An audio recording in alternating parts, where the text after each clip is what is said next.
अगर आपने मेरा यूट्यूब चैनल सब्सक्राइब नहीं किया प्लीज़ सब्सक्राइब करें एंड शेयर करें। अस्सलामुअलैकुम। आज हम फ्रीक्वेंसी डिस्ट्रीब्यूशन करेंगे। फ्रीक्वेंसी डिस्ट्रीब्यूशन जो है वो एक टेबुलर अरेंजमेंट होता है डेटा का, जो कि डिफरेंट क्लासेस की ऑब्जर्वेशन को जो कि शो करता है। क्योंकि डेटा जो सा होता है हमारे पास हाई क्वांटिटी का होता है, जिसकी वजह से हम क्वेश्चन को सोल्व नहीं कर सकते। एक तो वो अरेंज भी नहीं होता और बहुत ज़्यादा तादाद में होती है, इसलिए फिर हम जो है फ्रीक्वेंसी डिस्ट्रीब्यूशन जो है उसके ऊपर अप्लाई करते हैं। फ्रीक्वेंसी डिस्ट्रीब्यूशन में हम छोटी क्लासेस में और ग्रुप्स में हम इसको डिवाइड कर देते हैं, जिससे हम इजीली जो है क्वेश्चन सोल्व कर देते हैं। अब फ्रीक्वेंसी डिस्ट्रीब्यूशन जो होता है वो ग्रुप्ड और अनग्रुप्ड डेटा होता है। ठीक है जी। ग्रुप डेटा और अनग्रुप डेटा क्या होता है? ग्रुप डेटा जो होता है वो होता है जो कि ऑलरेडी अरेंज हुआ होता है, यानी हमें उसे अरेंज करने की ज़रूरत नहीं होती और उसकी ऑलरेडी क्लासेस बनी हुई होती हैं। और अनग्रुप डेटा होता है जो कि रॉ डेटा होता है, यानी कि हमें उसको कलेक्ट करना होता है, उसको अरेंज करना होता है, फिर हमें उसको फर्दर क्लासेस में डिवाइड करना होता है। फ्रीक्वेंसी जो सी होती है वो होती है जो हमने क्लासेस बनाई होती हैं उसके अंदर जितनी नंबर ऑफ़ वैल्यूज़ फैलिंग कर रही होती है उस क्लासेस में, उसको हम फ्रीक्वेंसी कहते हैं। फ्रीक्वेंसी को हम एफ से डिनोट करते हैं। फ्रीक्वेंसी डिस्ट्रीब्यूशन की जो सी आगे फर्दर जो सी है टाइप्स होती हैं: रिलेटिव फ्रीक्वेंसी, कम्युलेटिव फ्रीक्वेंसी और cumulative relative frequency. Relative frequency जो सी है उसको हम डिनोट करते हैं आर एफ से। ठीक है जी। इसको हम जो फ्रीक्वेंसी हमारे पास होती है उसको टोटल हमारे पास फ्रीक्वेंसी होती है उसे हम डिवाइड कर देते हैं, हमारे पास रिलेटिव फ्रीक्वेंसी निकल आती है। जो फ्रीक्वेंसी डिस्ट्रीब्यूशन होती है वो डिस्क्रीट और कंटिन्यूस डेटा जो है ना यानी कि ये जो होती है। ठीक है जी। यानी कि तो जब फ्रीक्वेंसी डिस्ट्रीब्यूशन को एज अ कंटिन्यूस डेटा जब हम इसको सॉल्व करेंगे तो उसके कुछ स्टेप है। सबसे पहले हमने जो है कैलकुलेट करनी होती है रेंज का फार्मूला आता है maximum value in the data minus minimum value in the data. ठीक है।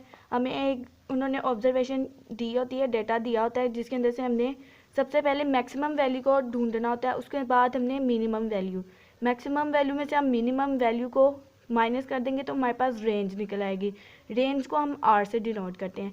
फिर सेकंड स्टेप होता है हमारे पास हमने नंबर ऑफ़ क्लासेस निकालनी होती है। अगर हमें क्वेश्चन में उन्होंने नंबर ऑफ़ क्लासेस दी नहीं है तो फिर ज़रूरत नहीं होती कि नंबर ऑफ़ क्लासेस निकालें, लेकिन फिर भी अगर हमें नंबर ऑफ़ क्लासेस नहीं उन्होंने क्वेश्चन में बताई हुई तो हम नंबर ऑफ़ क्लासेस निकालेंगे दिस फार्मूले से, यानी कि C is equal to C, हम नंबर ऑफ़ क्लासेस को C से डिनोट करते हैं।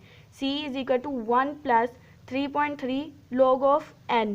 n जो होता है हमारी ऑब्जर्वेशन होती है, यानी कि टोटल जो हमारे पास डेटा होता है, यानी कि टोटल वैल्यूज़ कितनी है वो हमारे पास स्मॉल n होता है। या फिर हम दूसरे फार्मूला भी लगा सकते हैं, C is equal to √n approximately.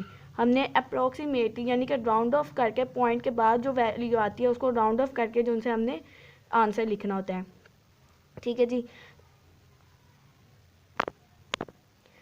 जब हम नंबर ऑफ़ क्लासेस बनाएंगे, ये हमारे पास जोन सी है ना तकरीबन भी हमारे पास ये जोन सी है 5 टू 20 क्लासेस तक हमारी जोन सी है ना रेंज इसकी बनती है, यानी कि हम इसकी जो क्लासेस हैं टोटल हमारे पास 5 से 20 तक, यानी कि मिनिमम 5 और मैक्सिमम जोन सी है मैक्सिमम 5 टू मिनिमम 20 तक हमारी जोन सी है नंबर ऑफ़ क्लासेस जोन सी है बनती हैं।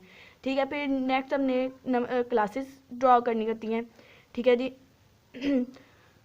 फिर आ जाते हैं जो जब हम क्लासेस ड्रॉ कर लेते हैं, जो उसका फर्स्ट पॉइंट जहाँ से वो स्टार्ट हो रही होती है उसकी जो स्टार्टिंग पॉइंट होती है उसको हम लोअर लिमिट कहते हैं, और जो एंडिंग पॉइंट यानी कि जो क्लासेस का जो फर्स्ट पार्ट होगा ना स्टार्ट जो पॉइंट है उसको हम लोअर लिमिट कहेंगे, और जो नेक्स्ट पार्ट यानी कि एंड पॉइंट उसको हम अपर लिमिट कहेंगे। ठीक है जी। क्लासेस बनाने के बाद फिर हम नेक्स्ट जो सी है उसकी हाइट मालूम करनी, यानी कि डिसाइड विथ जो कि एच से हम डिनोट करते हैं। इसका फॉर्मूला होता है range divide by number of classes, यानी कि R divided by C approximately. इसको भी हमने अप्रोक्सीमेट करके आंसर निकालना होता है। ठीक है जी। इसकी जो सी रेंज होती है वो मैक्सिमम 5 और 10 होती है। ठीक है जी। फिर नेक्स्ट जब हम लोग क्लासेस बना लेते हैं, ठीक है, जब हमने नेक्स्ट उसको करना होता है उसके बाद हमने टैले मार्क करना होता है। एक वर्टिकल जो बार होती है उसको हम टैले लिखते हैं। ठीक है जी। उसको हम 1 कंसिडर करते हैं। ठीक है जी। अगर 5 आ जाए तो हम 4 के ऊपर एक लाइन मार्क कर दें तो उसको हम 5 कहते हैं। फिर हमने इसकी मिड वैल्यूज़ निकालनी होती हैं। मिड वैल्यूज़ जोन सी होती हैं वो दोनों को मिनिमम वैल्यू जोन सी हैं जो कि स्टार्ट हो रही होती है उसको, और प्लस कर देते हैं हम मैक्सिमम, यानी कि जो हमारे पास दोनों वैल्यूज़ दी हुई हैं अपर और लोअर उनको प्लस करके डिवाइड करते हैं तो हमारे पास मिड वैल्यूज़ आ जाती हैं। ठीक है जी। और हमारे पास है एग्जांपल, उन्होंने हायर दी हुई है 30 स्टूडेंट्स की। ठीक है जी। जिसको हमने मेजर करना है। ठीक है। ये हमारे पास उन्होंने डेटा दिया हुआ है, कंटिन्यूस डिस्ट्रीब्यूशन दी हुई है। ठीक है। जिसको सबसे पहले हम अरेंज करेंगे। सबसे पहले हम इसके अंदर से मिनिमम और मैक्सिमम वैल्यू ढूंढेंगे। सबसे पहला स्टेप था इसको हमने जो है रेंज निकालनी है, मैक्सिमम माइनस मिनिमम वैल्यू। सबसे पहले हमने मैक्सिमम माइनस मिनिमम वैल्यू निकाली, हमारे पास 25 आया। ठीक है। तो फिर हमने क्लास नंबर ऑफ़ क्लासेस यानी कि class interval, number of classes को हम क्लास इंटरवल्स भी कहते हैं। ठीक है जी। वो निकाले, हमारे पास 6 आया, अप्रोक्सीमेट करके हमारे पास आंसर 6 आया। फिर विड्थ ऑफ क्लास इंटरवल, फिर हमने एच निकालना है, range divided by number of classes, हमारे पास 5 आया अप्रोक्सीमेटली। ठीक है जी। 5 is chosen for convenience, 1 may take 4 if he and she wishes so. ठीक है जी। आप 4 भी ले सकते हैं और 5 भी ले सकते हैं। ठीक है जी। अब उन्होंने एग्जाम्पल में जोन से है 4 की डिस्टेंस ली हुई है। ठीक है जी।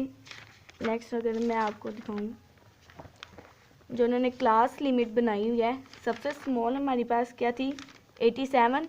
जब हम स्टार्ट करेंगे तो एक पीछे से लेंगे, यानी कि 86 से हम लोग स्टार्ट करेंगे 90 तक आएंगे।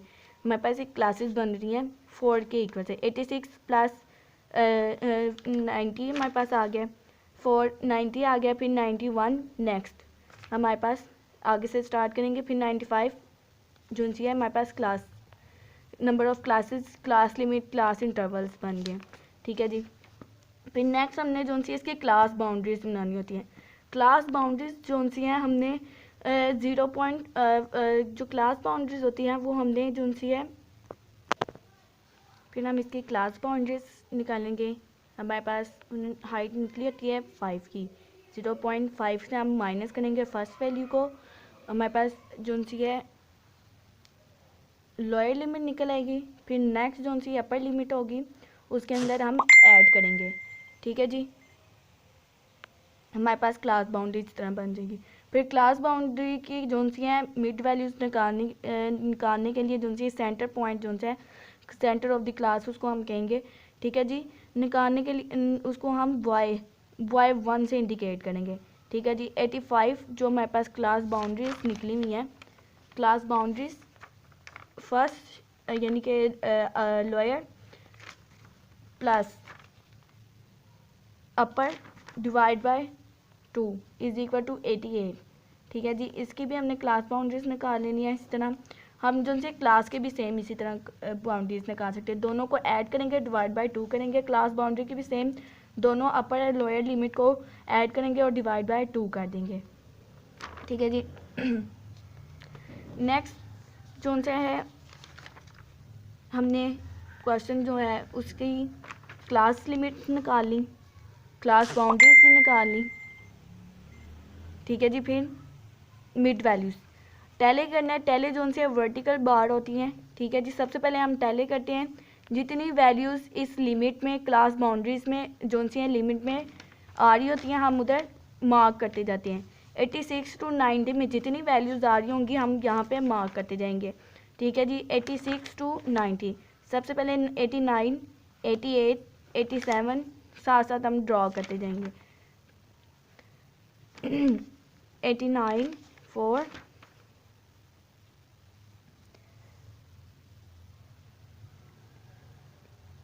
7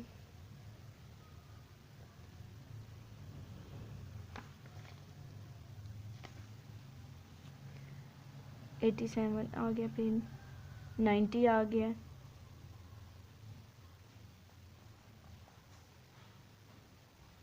ठीक है जी। ये हमारे पास आ गई है। हमारे पास टोटल फ्रीक्वेंसीज की 6 बन रही है। जब हम पूरे टैली कर लेंगे तो फिर हम इधर फ्रीक्वेंसी यानी कि इसको काउंट करके हम फ्रीक्वेंसी इधर लिख देंगे, ठीक है जी। अब नेक्स्ट हमने पढ़ा था frequency distribution, relative frequency distribution. Relative frequency distribution का फार्मूला था कि जो हमारे पास फ्रीक्वेंसी निकली होती है उसको टोटल जो फ्रीक्वेंसी होती है, यानी कि जो हमने क्लास बाउंड्रीज निकाली, एफ हमने यानी कि फ्रीक्वेंसी हमने निकाली, इसका जो टोटल ऑफ फ्रीक्वेंसी है यानी कि summation of F divide F summation of F से डिवाइड कर देंगे, हमारे पास आर एफ निकल आएगा। हम रिलेटिव फ्रीक्वेंसी का जो फार्मूला है एक ये भी लिख सकते हैं, F divide by summation of F, ठीक है जी।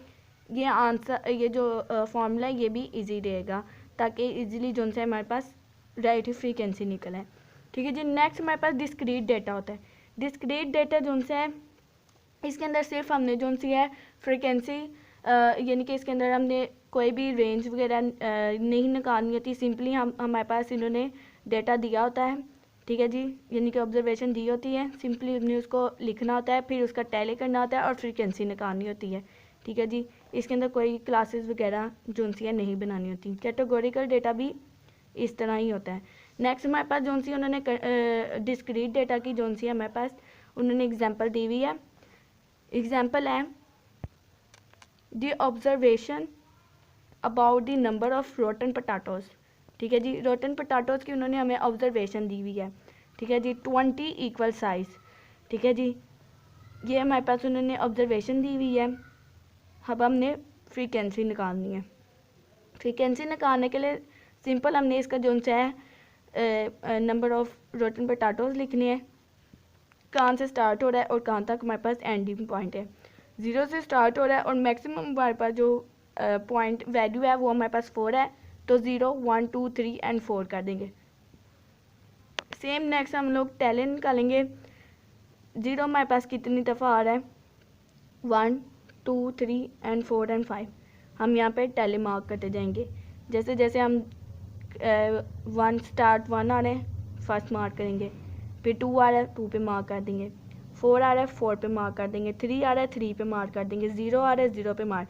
इतना ईजी हो जाता है कि एक एक करके ढूंढें, ठीक है जी। फिर हमने इसको टोटल करके हमने इसकी फ्रीक्वेंसी लिख देनी है, फिर सेम हमने रिलेटिव फ्रीक्वेंसी निकाल देनी है। Frequency divide by total frequency यानी कि F divide by summation of F is equal to R F हमारे पास निकल आएगा, ठीक है जी। ये हमारे पास कंटिन्यूस डेटा हो गया।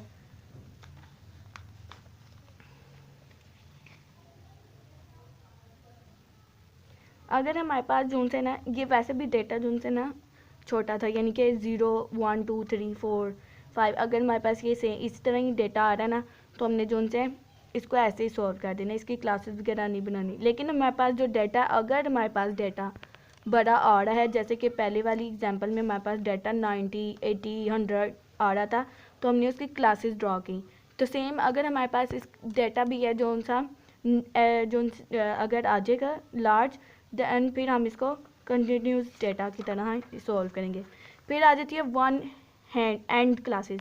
वन एंड क्लासेस वो होती हैं जिसकी ना तो हमें लोअर लिमिट पता होती है, लोअर क्लास का ना पता होता है, और ना ही अपर क्लास का पता होता है कि लोअर क्लास जो सी है वो किधर से स्टार्ट हो रही है, यानी कि कितनी वैल्यूज़ जो इन्होंने हमें क्लासेस दी हुई हैं किधर से स्टार्ट हो रही हैं और किधर तक एंड हो रही हैं। ये हमें क्लास बाउंड्रीज दी हुई हैं जिसकी अपर और लोअर। नेक्स्ट फर्स्ट जो सी है उसकी अपर लिमिट और नेक्स्ट की जो सी है स्टार्टिंग पॉइंट सेम है, यानी कि लोअर लिमिट सेम है। इसको हम क्लास बाउंड्रीज कहते हैं, ठीक है जी। अब हमें ये नहीं पता कि जो स्टार्टिंग पॉइंट है वो किधर से स्टार्ट हो रहा है, माइनस से भी स्टार्ट हो सकता है, प्लस 0 से भी स्टार्ट हो सकता है, 1 से भी स्टार्ट हो सकता है, ठीक है जी। नेक्स्ट हमारे पास अबव 75 से अबव। अब ये नहीं पता कि ये किधर तक जा रहा है, 100 तक जा रहा है, 1000 तक जा रहा है, ये हमें नहीं पता। इसको हम कहते हैं one and class, one and classes, जिसकी ना तो हमें अपर लिमिट स्टार्टिंग पॉइंट यानी कि लोअर लिमिट पता होती है, और ना ही हम लोग इसकी एंडिंग पॉइंट यानी कि अपर लिमिट को जोन सा है ना हमें पता होता है। फिर आ जाते हैं cumulative relative frequency. Cumulative relative frequency zone सा है ये डिस्प्ले करता है, यानी कि जोन सा है इन टेबल में ये डिस्प्ले करता है क्लासेस ऑफ इंटरवल्स। ठीक है जी, जो हमारे पास क्लास इंटरवल्स होते हैं ना उसको हम जोन सा है ना क्रॉस पॉइंट यानी कि जोन सा है हमारे पास उन जो फ्रीक्वेंसी दी होती है उसको हम नेक्स्ट जो वैल्यू होती है उसके अंदर ऐड करते जाते हैं। ठीक है जी, जो हमारे पास आंसर आता है उसको हम नेक्स्ट फ्रीक्वेंसी में ऐड करते हैं, इसको हम फ्रीक्वेंसी कम्युलेटिव फ्रीक्वेंसी डिस्ट्रीब्यूशन कहते हैं। अब नेक्स्ट हमारे पास एग्जांपल दी हुई है, फ्रीक्वेंसी और क्लास बाउंड्रीज हमारी निकली हुई हैं। RFP चूँकि हमने पीछे यानी कि ये पहली ही एग्जांपल है 2.1 की एग्जांपल है। ठीक है जी, इसको हमने कम्युलेटिव में कन्वर्ट किया। कम्युलेटिव में कन्वर्ट करेंगे जो हमारे पास फ्रीक्वेंसी है, क्योंकि इसके ऊपर जो है हमारे पास नहीं वैल्यू है इसलिए हम इसको एज इट इज़ लिखेंगे फर्स्ट वाली को। फिर जो फर्स्ट है उसको हम नेक्स्ट वैल्यूज़ में यानी कि नेक्स्ट फ्रीक्वेंसी में ऐड करके हम लिखेंगे, तो हमारे पास जो आंसर आएगा उसको हम नेक्स्ट फ्रीक्वेंसी में ऐड करेंगे तो हमारे पास कम्युलेटिव फ्रीक्वेंसी आ जाएगी। जो हमारे पास फ्रीक्वेंसीज निकलती हैं ना कम्युलेटिव फ्रीक्वेंसी, ये जो सी हमारी टोटल फ्रीक्वेंसी हमारे पास होनी चाहिए। ठीक है जी, फिर आ जाती है cumulative relative frequency. Cumulative relative frequency वो होती है जो कि हम सबसे पहले रिलेटिव फ्रीक्वेंसी निकालते हैं, जिस तरह से हम सिंपली हम रिलेटिव फ्रीक्वेंसी निकालेंगे और जो उनसे फिर बाद में उसको कम्युलेट कर देंगे, यानी कि जैसे हमने कम्युलेट फ्रीक्वेंसी निकाली थी सेम वैसे हम रिलेटिव फ्रीक्वेंसी को कम्युलेट यानी कि फर्स्ट वैल्यू को एज इट इज, फिर नेक्स्ट वैल्यू को जो से हम लोग फर्स्ट रिलेटिव फ्रीक्वेंसी हम सेम ऐसे ही लिखेंगे, फिर नेक्स्ट जो सी हमारे पास आएगी उसको हम नेक्स्ट में ऐड कर देंगे। ठीक है जी, और डिवाइड कर देंगे जो हमारे पास कम्युलेट फ्रीक्वेंसी आ रही है उसको हम डिवाइड कर देंगे जो हमारे पास टोटल फ्रीक्वेंसी होती है ना उसके साथ। ठीक है जी, हम जो हमने कम्युलेट फ्रीक्वेंसी निकाली उसको हम डिवाइड कर देते हैं टोटल, जो टोटल हमारे पास फ्रीक्वेंसी आती है उसके साथ, तो हमारे पास कम्युलेट रिलेटिव फ्रीक्वेंसी निकल आई है। ठीक है जी, फिर हमारे पास आता है परसेंटेज। इनको परसेंटेज में करने के लिए फिर नेक्स्ट आ जाती है जो हम कम्युलेट रिलेटिव फ्रीक्वेंसी है उसको हम CRF से डिनोट करते हैं। ठीक है जी, CRF से डिनोट करेंगे, इधर जो से short formula.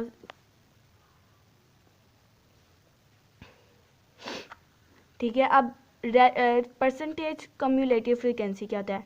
Percentage cumulative frequency. ठीक है जी, जो हमारे पास कम्युलेटिव फ्रीक्वेंसी होती है, ठीक है जी, उसको हम मल्टीप्लाई कर देते हैं 100 से, तो ये हमारे पास परसेंटेज रिलेटिव कम्युलेटिव फ्रीक्वेंसी निकल आती है। ठीक है जी, फिर आता है cumulate frequency distribution for discrete data. Discrete data यानी कि जो हमारे पास शॉर्ट हाई जो है हमारे पास क्वांटिटी नहीं होती, शॉर्ट यानी कि नॉर्मल हमारे पास होती है, हम उसको हम डिस्क्रीट डेटा कहते हैं। ठीक है जी, सबसे पहले सेम हमने जो उन्होंने हमें पीछे 2.2 एग्जाम्पल दी हुई थी सेम वैसे ही हम लोग इसका RF निकालेंगे, फिर CF हम इसका क्यूमुलेटिव फ्रीक्वेंसी जो फ्रीक्वेंसी है उसको नेक्स्ट में ऐड करते जाएंगे तो हमारे पास CF निकल आएगा यानी कि कम्युलेटिव फ्रीक्वेंसी। फिर नेक्स्ट हमने कम्युलेटिव रिलेटिव फ्रीक्वेंसी निकालनी है, जो हमारे पास CF यानी कम्युलेटिव फ्रीक्वेंसी निकालेगी उसको हम टोटल जो हमारे पास फ्रीक्वेंसी है उससे डिवाइड कर देंगे तो हमारे पास आंसर आ जाएगा कम्युलेट रिलेटिव फ्रीक्वेंसी का। ठीक है जी, इधर उन्होंने एग्जांपल दी हुई है X, यानी कि उन्होंने कहा find out the relative frequency distribution, यानी कि रिलेटिव फ्रीक्वेंसी डिस्ट्रीब्यूशन हमने निकालनी है। ठीक है जी, जिसके अंदर X जो डिनोट किया हुआ है नंबर से, यानी कि X हमारे पास नंबर ऑफ नंबर्स हैं और F जो सा फ्रीक्वेंसी उन्होंने हमें दी हुई है, यानी कि टोटल जो हमें नंबर है वो 265, यानी कि फ्रीक्वेंसी हमारे पास 265 है टोटल। ठीक है जी, X हम टेबल बनाएंगे, सिंपली X की वैल्यू लिखेंगे, फ्रीक्वेंसी लिखेंगे, फिर चूंकि उन्होंने हमें कहा है कि हमने रिलेटिव फ्रीक्वेंसी डिस्ट्रीब्यूशन निकालना है तो हम इसका रिलेटिव फ्रीक्वेंसी डिस्ट्रीब्यूशन निकालेंगे। X लिख दिया, यहाँ पर हम जो है समेशन भी लिख सकते हैं टोटल की जगह पे, ये इजी हो जाता है। फ्रीक्वेंसी टोटल जो हमारे पास टोटल फ्रीक्वेंसी आई, फिर हमारे पास रिलेटिव फ्रीक्वेंसी, जो हमारे पास फ्रीक्वेंसी है उसको डिवाइड करेंगे टोटल फ्रीक्वेंसी से, तो हमारे पास जो सा है रिलेटिव फ्रीक्वेंसी निकल आएगी। ठीक है जी।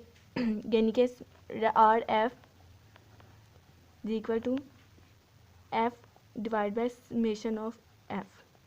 ठीक है जी। नेक्स्ट में हमने रिलेटिव कम्युलेटिव फ्रीक्वेंसी निकालनी है। ठीक है जी।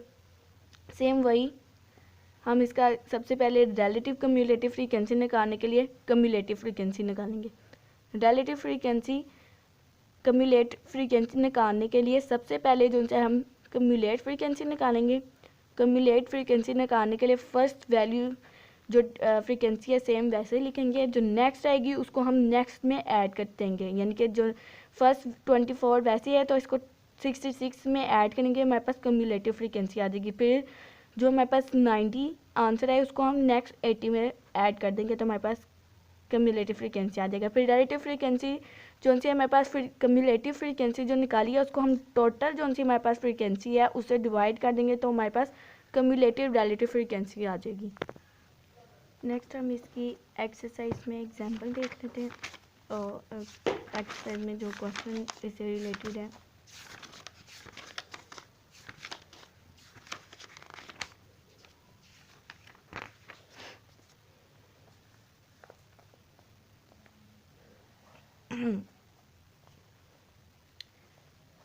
सबसे पहले जो क्वेश्चन है हमारे पास 2.12 है। 2.10 में हमने एवरेज निकालनी है। ठीक है जी। जो 2.12 है इसका जो फर्स्ट पार्ट है इसके अंदर वो हमें कह रहा है कि आपने फ्रीक्वेंसी डिस्ट्रीब्यूशन जो दिया हुआ है उसके हमने कम्युलेटिव फ्रीक्वेंसी डिस्ट्रीब्यूशन निकालना है। ठीक है जी। तो सबसे पहले हम इसका कम्युलेटिव फ्रीक्वेंसी डिस्ट्रीब्यूशन निकालेंगे। क्वेश्चन है 2.12। सबसे पहले हम इस क्वेश्चन में जो सा वो कह रहे हैं कि डेटा गिवन है लाइफ टाइम मिनट्स। ठीक है जी। Recorded in the nearest 10th of a minute of 50 spread injects, यानी कि 50 जो उन्होंने इंजेक्ट्स हमें यानी कि हैं। ठीक है जी। जो सा है ना रिकॉर्ड किया है। अब वो कह रहे हैं कि यूजिंग और 8 intervals with the lowest starting at 0.1, यानी कि हमने इंटरवल यानी कि जो हम निकालते हैं नंबर ऑफ़ क्लासेस वो हमें निकालने की ज़रूरत नहीं पड़ेगी क्योंकि नंबर ऑफ़ क्लासेस उन्होंने हमें बता दी कि आपने 8 का इंटरवल रखना है। और जो हमारे पास लोएस्ट यानी कि स्टार्टिंग पॉइंट होगा वो 0.1 से होगा। ठीक है जी। सबसे पहले जो सा इसकी हमने रेंज मालूम करनी है। तो रेंज का फार्मूला होता है मैक्सिमम वैल्यू मिनिमम। ठीक है जी। मैक्सिमम वैल्यू जो सा इसके अंदर है 5.9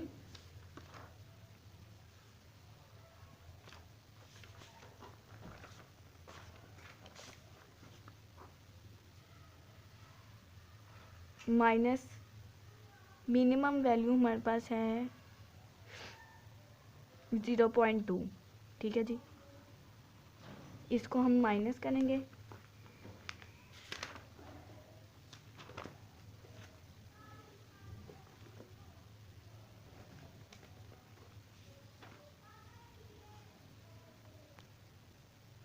सॉरी, मैक्सिमम वैल्यू जो हमारे पास आ रही है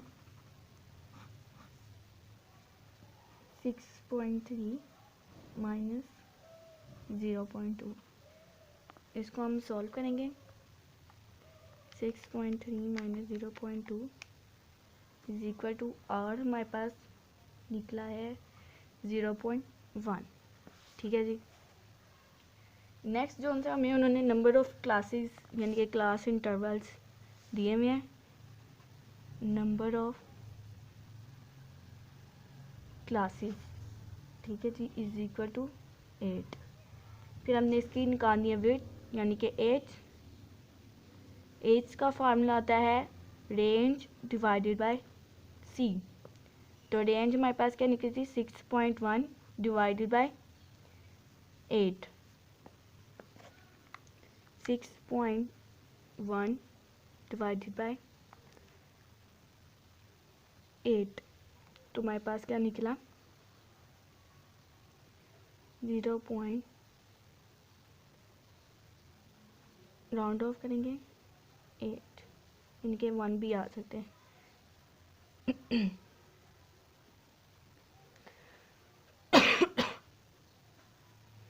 नेक्स्ट जो से हमने इसकी बनानी है classes, number of class interval, यानी कि क्लासेस सबसे पहले हम ड्रॉ करेंगे। तो क्लासेस ड्रॉ करने के लिए सबसे पहले उन्होंने कहा है कि आपने लोअर लिमिट जो रखनी है वो रखनी है 0.1।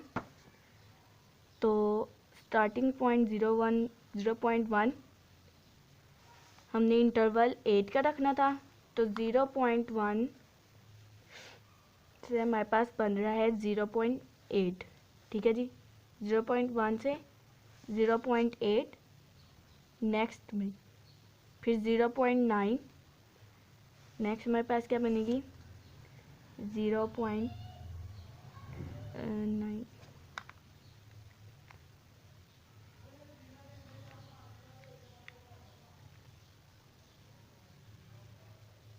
तो ये हमारे पास बनेगी 1.6। नेक्स्ट हम 1.7 पे जाएंगे, फिर ऐड करेंगे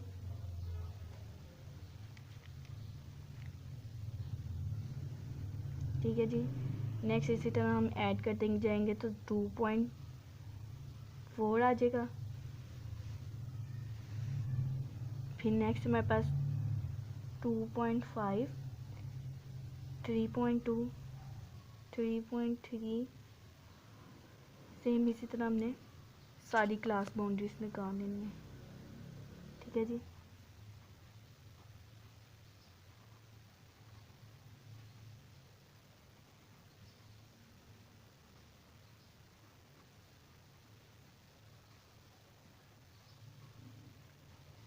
क्योंकि मैक्सिमम हमारे पास वैल्यू थी 6.3, तो 6.4 हमारा इजी है। ठीक है जी। नेक्स्ट हमने टैली मार्क करनी है। टैली मार्क करने का इजी तरीका है कि जो जो वैल्यू जिस तरफ से आ रही है उसको हम इसी तरह से लगाते जाए। सबसे पहले 0.1 से 0.8 तक, पहले आ रही है 1.2, 1.2 हमारे पास इसमें लाइक आ रही है। फिर नेक्स्ट 2.5, 3.9, 3.5, 2.6,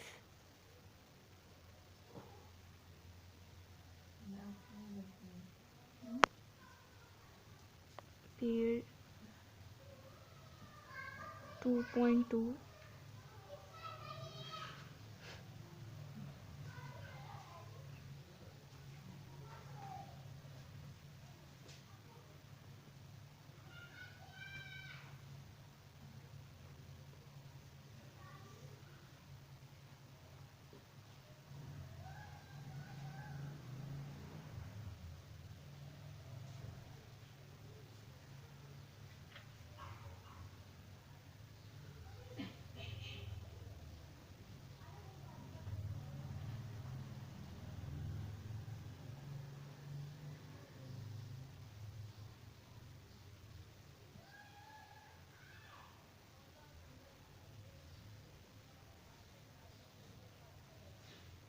सेम इसी तरह हमने इसकी टैली निकाल ली।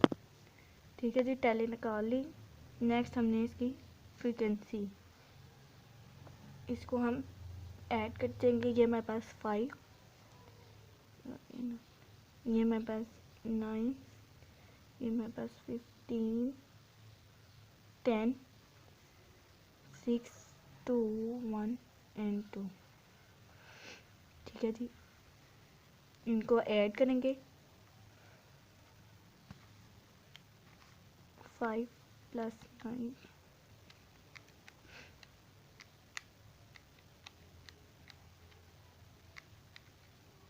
हमारे पास 50 आ गया। यहाँ पे हम समेशन लिखेंगे, इसको डैश कर देंगे। फिर नेक्स्ट हमने जो इसका निकालना था वो है cumulative frequency. Cumulative frequency first हमारे पास जो आएगा सेम एज इट इज आएगा। नेक्स्ट हम इसके अंदर ऐड करेंगे 5 + 9 इक्वल टू हमारे पास 14। 14 में ऐड करेंगे 15 इक्वल टू 29। 29 में प्लस 10 ऐड करेंगे 39। 39 में प्लस 6 ऐड करेंगे 45। 45 में हम प्लस 2 ऐड करेंगे 47। 47 में हम प्लस 1 ऐड करेंगे 49 और 48। 48 में प्लस 2 ऐड करेंगे तो हमारे पास 15, यानी कि सेम हमारे पास आंसर आए। ठीक है जी, ये हम कम्युलेटिव फ्रीक्वेंसी के नेक्स्ट जो स्टेप हम जब हम करेंगे तो दोबारा उसके साथ हम करेंगे। फिर नेक्स्ट जो क्वेश्चन हमारे पास है वो है 2.10। ठीक है जी, 2.10 में जो से उन्होंने इंसेक्ट जो से ना स्पाइडर पकड़े हैं। ठीक है जी, स्पाइडर जो से वो कह रहे हैं कि ना हमने बायोलॉजिकल देखे हैं कि ना जो फीमेल स्पाइडर है वो ज़्यादातर जिंदा रहती हैं या कि जो मेल स्पाइडर है वो ज़्यादातर जिंदा रहते हैं। ठीक है जी, ये फीमेल है और ये मेल है। ठीक है जी, हमने साबित करना, उन्होंने कहा कि जो फीमेल है वो ज़्यादातर रहती हैं ये जो मेल्स हैं। सबसे पहले हमने फीमेल का टेबल बनाना है और फिर मेल्स का। ठीक है जी,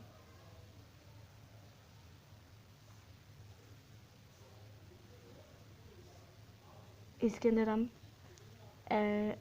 वैल्यूज़ पुट करते हैं फीमेल में। अब हमने जो है इन सब को ऐड करके वैल्यूज़ लिख लेनी है। ठीक है जी, 5.7 ऐड करके हमने इसको लिख दिया। इसको हम जो है ना एफ ऑफ वाई जो फ्रीक्वेंसी इसको हम वाई ऑफ एफ से कह देंगे यानी कि फीमेल, इसको हम वाई ऑफ एम यानी कि मेल। ठीक है जी, इसकी एवरेज निकालने के लिए जो है ना फाइव ऑफ एम एफ जो टोटल हमारे पास इसकी निकली है फ्रीक्वेंसी समेशन, इसको हम एफ ऑफ वाई भी कह सकते हैं Y of F divide by total numbers, यानी ये जो टोटल वैल्यूज़ हैं ये कितनी है। ये टोटल वैल्यूज़ हमारे पास 22 है, तो 129.0 divided by 22 is equal to हमारे पास 129.0 डिवाइड बाय 2, हमारे पास आंसर आया 5.86 ये। ठीक है जी, नेक्स्ट हमारे पास वाई मेल, तो summation of Y M divide by N. Next 161.3 129.0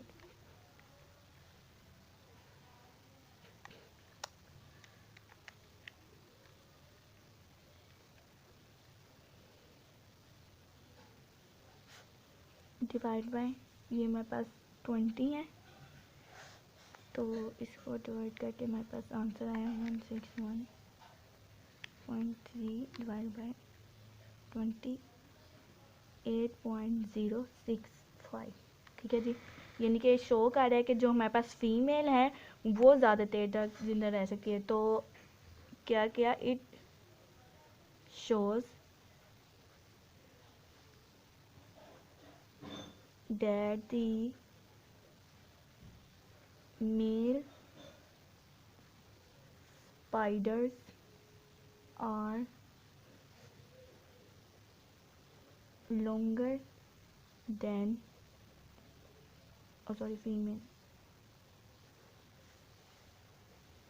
female spiders, यानी कि जो फीमेल स्पाइडर्स हैं वो कम टाइम तक जिंदा रह सकती है, जिनके टाइम गुजार सकती हैं, जो मेल्स हैं वो ज़्यादा टाइम तक